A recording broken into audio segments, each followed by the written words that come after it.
تم لوگوں سے پہلے بھی بہت سے واقعات گزر چکی ہیں، تو تم زمین میں سیر کر کے دیکھ لو کہ جھٹلانے والوں کا کیسا انجام ہوا۔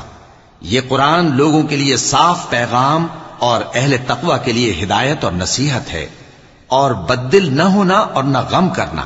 اگر تم سچے مومن ہو تو تم ہی غالب رہو گے۔